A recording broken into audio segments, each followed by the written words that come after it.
Hello folks, I am Dr. Charles Freeman. This is the Professor Chuck YouTube channel. Welcome to today's topic and welcome to my guest, Chris Freeman. I know him very intimately. He's my son, business partner, and today we're going to do a little bit of banter on the subject of contingency planning in business. Yes. That's number one. And through the focal point of DISC, D-I-S-C. Yes, so I think start off the conversation, what is DISC? So DISC is a personality assessment. It was created, the inventory, the personality inventory itself, the theory, was developed back in the 1920s by a guy named Marston, who also happens to be the person who created the character Wonder Woman for the comic books. So, Fun fact of the day. Yeah, he was a very diverse kind of person. He was like a social media guy. His social media at the time being, print, comic books. So anyhow, he was focused on regular psychology. Everyone else at the time, it was that abnormal psychology that was the focal point. He did research and said, wait, what about normal folks? Can we categorize them? So he came up with this theory, and his theory led to a branch of 4 categories of normal human behavior. That we have folks who are, and this is where DISC comes from, D-I-S-C. D for dominance, I for influence, S for steadiness, and C, conscientiousness. And so each of these 4 have characteristics and traits that come along with them.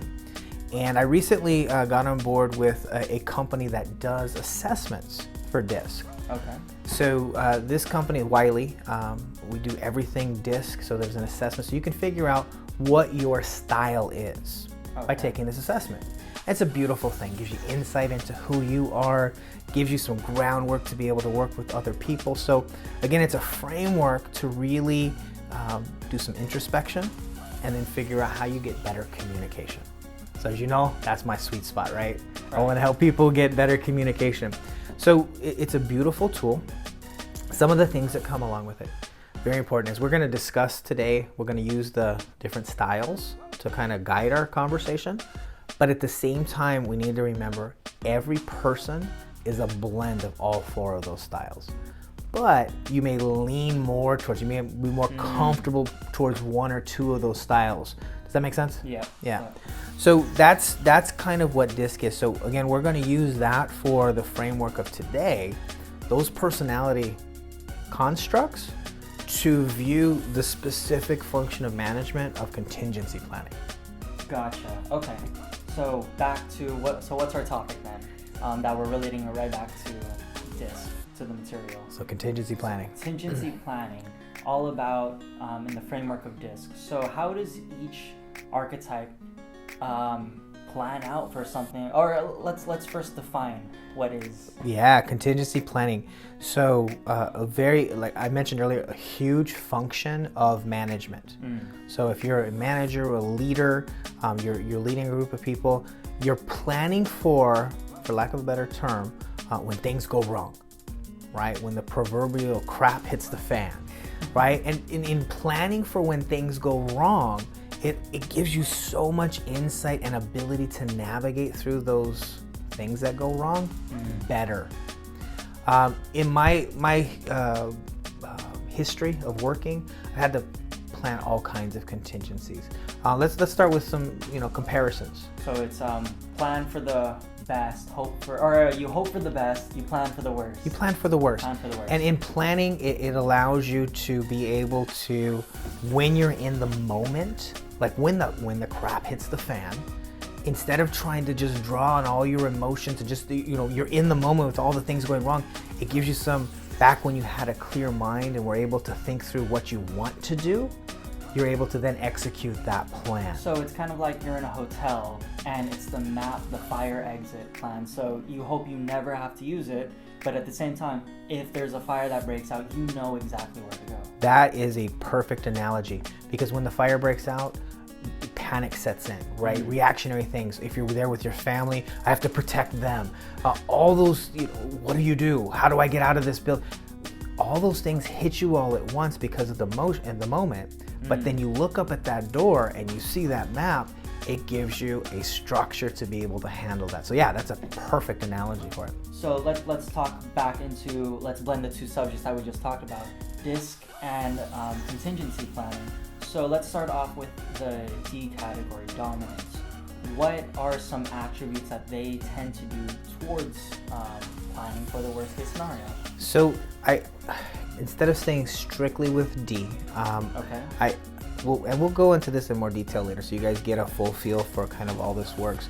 But D and C, in my opinion, those personality traits, those styles, are better suited towards contingency planning than maybe the I and the S styles are. And let me walk you through kind of my mindset there. So D was dominance, C conscientiousness. And D, dominance, these are traits where people are looking for results. They're more outspoken than the C style, but they're looking for results, they're driven, they're ready to challenge folks. Conscientiousness, again, challenge fits right in with what they do as well, but that's the analytical elements of it. So, again, with planning, analytics fits right into that mindset. That half of the circle, the D and the C, less people focused, less of the warm and fuzzies, whereas the I and the S, that's kind of their go-to. And if you think when you're sitting down trying to plan out when things are going to go wrong, you might want to lean more heavily on that D and C style to put together that plan. Because if you're that optimistic, thinking about people and connecting with them and getting them motivated and all that good stuff that comes along with it, that's really not planning for the worst case scenario. Right. I mean, going back to the fire, the map analogy, right? Yeah. If you're there to pique people's interest, especially like influence, right? Influencer type style. That's not really something to motivate someone as, hey, stuff is gonna go wrong. That doesn't motivate people. Exactly, that's where that discrepancy, because the function of planning for contingencies is necessary, but that personality type, that style that you might have or that you might lean towards, you might have to lean a little more heavily on some of those other elements to put together a good contingency plan. So let's talk through some of these. You gave the analogy of fire, right? Yes. I like the analogy of a relationship as well, right? Where you have two people who are going to get married, right? So you've got two people coming together, and usually when they're in that moment deciding that that's the path they want to go on, that they're in love, right? That emotion is there, oh, I love the other person. In fact, you wear love goggles. You don't see the other person's flaws. You can't see forward to think, oh, this might get rocky down the road. Rocky road, you like that, right? So you don't necessarily think that because you've got those love goggles on. Well, contingency planning in a relationship is, hey, you know what? It's all good now, but a year from now, 2 years from now, we're gonna disagree with one another. And if when we do that, we're gonna fight. We're gonna have an argument, we're gonna have conflict. How are we gonna handle that time? Again, you wear those goggles and you're like, oh, we're in love, we're people, we never have to deal with that. When that moment does happen, and my experience, it will happen, right? Be prepared, right? It will happen. That if you're not prepared for it, you're just reacting with the emotions at the time. If you've planned for it, such as some simple things like, okay, when we have that conflict, we take a breath, and we go to separate rooms. We're gonna think about whatever your plan is. If you thought about it and maybe even practiced it, which is kind of weird, but if you've practiced it, when it comes down to executing when you need it, it's that much more routine. It's that much easier to get to. So those were analogies. Let me give you some real ones. Okay. So in my roles in the corporate world, I was a vice president of operations. I ran some regions, right? Operationally, I was tasked with coming up with contingency plans when the crap would hit the fan. One in particular was for our workforce. Many of the companies I worked for were represented by unions. And so the teams, the employees themselves represented by unions meant there was a possibility they could go out on strike. And so from that standpoint, can you imagine you're running a company, running a facility, and your employees don't come in to work, right? And they have the legal right to do that. How do you communicate that to your customers? How do you plan to get that work maybe even going and flowing? How do you plan to offset that so it doesn't happen in the first place. Right. All of those elements come into that planning phase. So again, it's not just reactionary where I come in one day and I've got all my employees on strike and I say, what do I do? It's what have I planned for that particular situation? So that's one. And another that I had to really get involved with was natural disasters. And so we're in California. Wherever you are, right, natural disasters, whether it's tornadoes, it's everywhere, floods, right, it's tsunamis, whatever you have is your natural. Ours is earthquakes. Okay, yes. Yes, there's a lot of other things that can happen for sure, but earthquakes is the focal point. So one of the companies I work for, I had to develop the plan for those stages of earthquakes. Like a mild earthquake, knocks out some lights, knocks some stuff off the shelves, what do you do? A bigger earthquake, where it makes it a little harder for people to travel. The big earthquake, where freeways are collapsing and you can't get around. Who do we communicate with? How do we communicate with our employees to tell them what the plan is? Do you have a phone list or updated email list to keep that going? How do you talk to your customers and let them know how to... So it's not just even planning for the worst case scenario, it's also planning small, medium, large cases of scenarios. Absolutely. And it's for things that are going contingency. It's contingencies. This is the way we're heading. What if this happens? How will we deal with it? Some contingency planning you do for the great things that happen. Right. And we talked about this earlier because we're prepping for this chat here, and we talked about winning the lottery. That's a great thing to potentially, right? You think about that, like so many people that's their retirement planning, right? I'm guilty, right? When that jackpot gets over, a couple $100 million, I'm like into it. But planning for if you win it, that's a thing that's, I'll figure it out afterwards, right? I got all that money, all my problems will be solved. And pile on more problems because you didn't plan for even the best case scenarios. Potentially, yeah.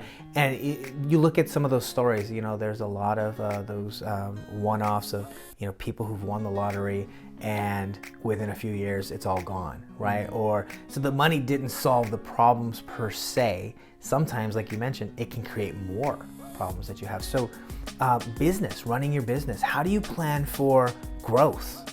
That's a contingency.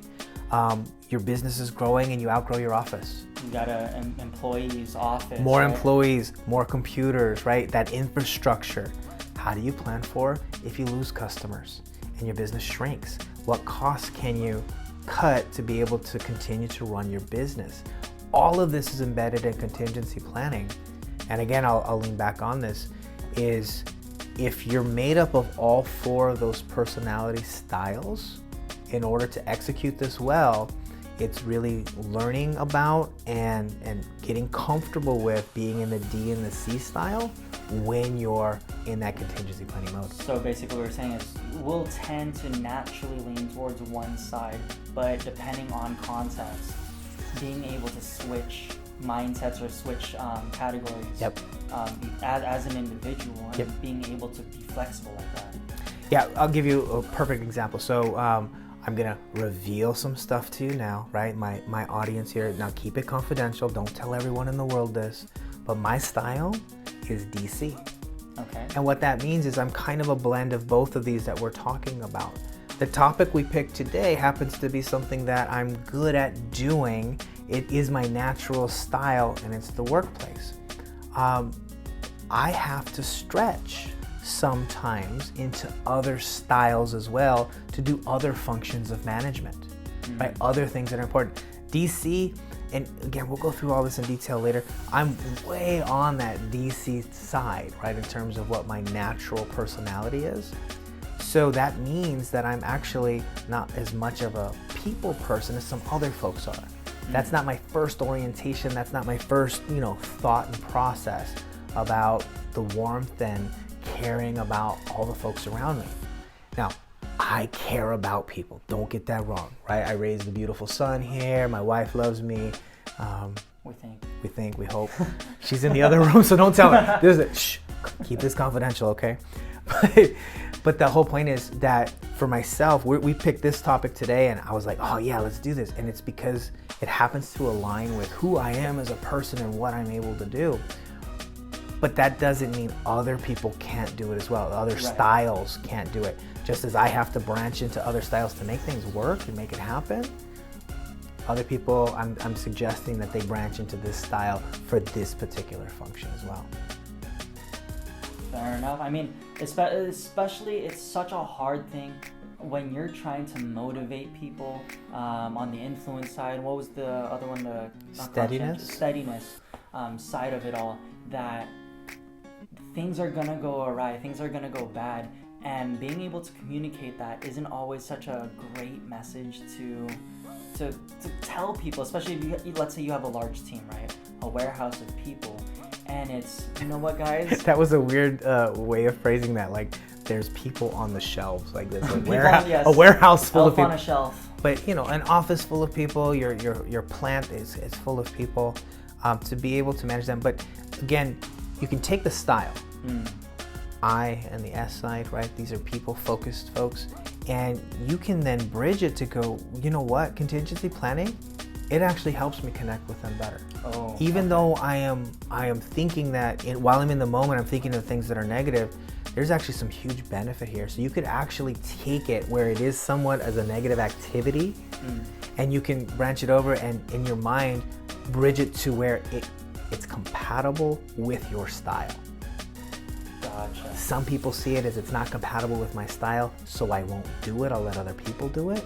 I'm saying that regardless of your style, you need to do it, and then you can figure out how to make it make the most sense within your style, within your focal point. Got it. Because you can motivate people with, hey, we're doing this for you. We're doing this just in case, right? Right. And it again, it's a hard topic, but I think there's some benefit there too. Especially like you said, relationship styles, right? You get the hard topics out of the way first, and yeah, you're gonna have that honeymoon, sweet, nice, cute period. But because you plan for worst case scenarios down the line, it makes those hard times less hard. Less hard, yeah. I think that's a great way to put it. It's, I use the legal term, right? It's mitigating your risk. He knows it, right? You're ready. Mitigating. You can't get rid of all the risk, right? A relationship is two people, and two people, they come together, they can change. There's all these variables involved in it. But planning for those contingencies can put you in that right frame of mind. So when it happens, you can handle it. Relationship-wise, business-wise, people-wise. Yeah? All right, cool. Well, thank you folks for joining us today with this interesting conversation. We're gonna do more on the disc styles, right? So stay tuned for that. We will take a deeper dive into what those styles mean, give you some opportunities to share with us your particular style, and some tools that are available to you to build relationships, right? Build on communication and get better in the business world, in your personal life, and with people in general. And I think if anyone has any questions like what's my style, how can I improve, where I am, we will put email down in the description. So open up the description. We'll put Chuck's email here, and make sure. That's odd for my son to call me Chuck. Yeah, it was really weird for me. It's Professor Chuck, or Chuck. it should be Dad. Yeah, it's Dad. My dad's email down in the description. All right, folks, enough banter for today. Thank you very much for joining us. Please like, subscribe, and follow us like crazy. Share this with other folks too. We've had a lot of success so far. For those of you who've been watching us up until this point, thank you so much. Thank you for your subscription. Thank you for your views. Thank you for your feedback. Let's continue to do this and make this world a better place. Until next time.